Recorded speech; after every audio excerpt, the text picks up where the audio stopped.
My name is Keith Appleby and I'm from Keith Appleby Photography. I started out as a photographer from a very early age and I always knew I wanted to be a photographer. I trained originally as a fashion photographer and later on moved into product and lifestyle. And this actually gave me a good grounding in all three areas of the photographic world, and eventually I built up one of Europe's biggest photographic studios. And it was actually my wife about 4 years ago who saw this opportunity. And then I switched to shooting weddings in that style, and I never looked back. Even though I'm a reportage photographer, and most of the time I follow the action as it happens, I don't normally stage manage most things in a wedding, but there are one or two occasions during a wedding when I have to orchestrate a few pictures.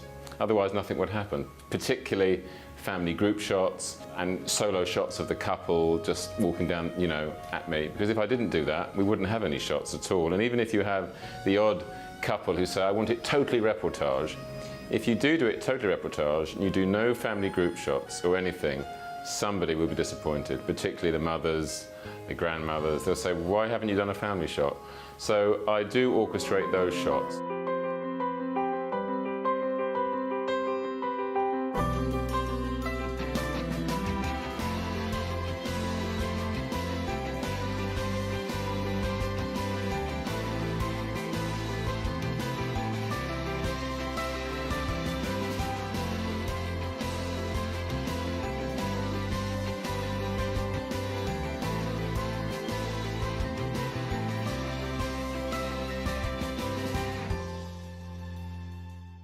I love looking at all those wedding pictures. Keith, thank you so much for joining us today. You're one of Wedding Magazine's favourite wedding photographers. Your style of photography is reportage. Can you explain that a bit for us? Well, reportage is truthfully about documenting your day. It came from reportage war photography originally. In fact, weddings are a little bit like a war sometimes, but I call them a friendly fire zone, so I quite enjoy it. Really, it's about documenting your entire day from start to finish, and the reportage style is about following every bit of action as it happens. There are documentary and reportage photographers who feel that just by sticking a wide-angle lens on a camera, they could just go around and get a sort of abstract kind of rough and ready, almost like war pictures of your wedding day.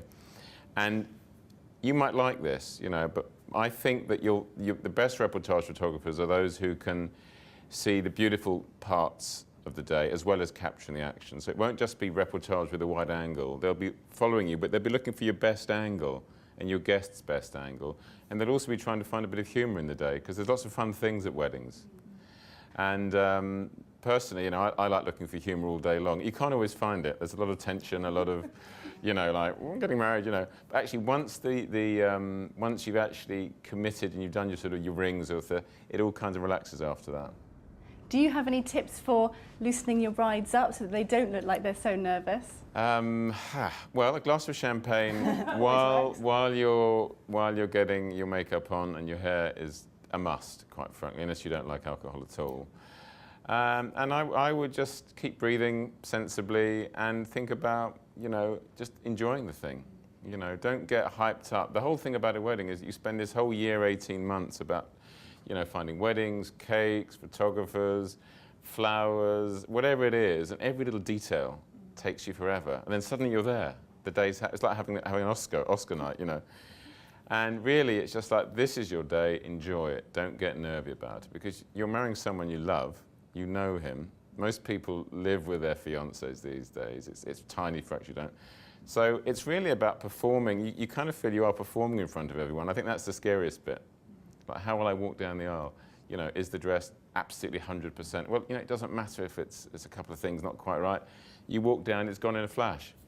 As long as you're happy, that'll come across in your pictures. If you're happy, yeah. So is it quite normal for photographers to arrive very, very early on the day and then stay right to the end? Well, yes. I wouldn't say very, very early. I personally arrive a couple of hours before the wedding ceremony.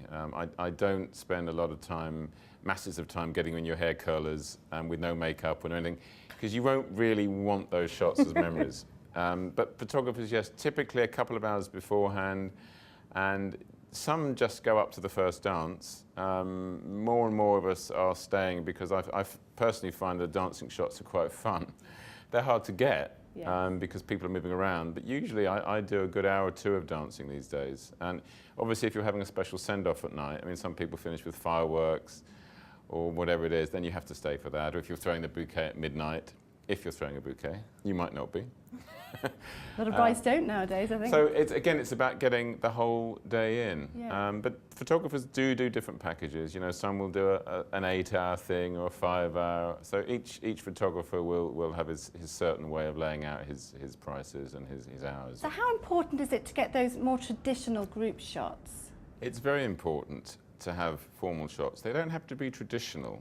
I call them structured shots. In other words, it's the one part of the day when you're going to put a bit of structure into the photography. And the idea really is that all your nearest and dearest are actually captured, because you might not get them all candidly. So you make a point of allotting maybe 15 or 20 minutes, which is what most brides today don't want masses of time spent on formal shots, because you want to get back to your guests, back to your wedding.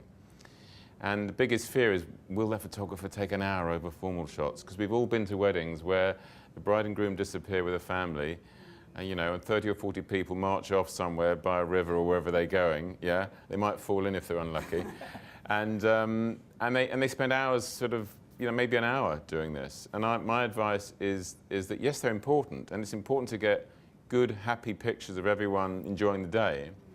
And your photographer will engage you and make sure that you're mainly smiling and having a good time. This will come across in pictures. If you see formal shots where everyone's a bit sort of like that, that is not good traditional photography.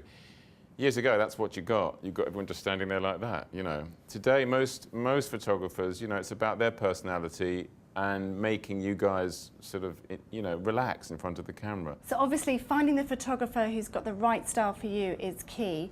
Just one more thing, Keith. When can you expect to get your wedding photos?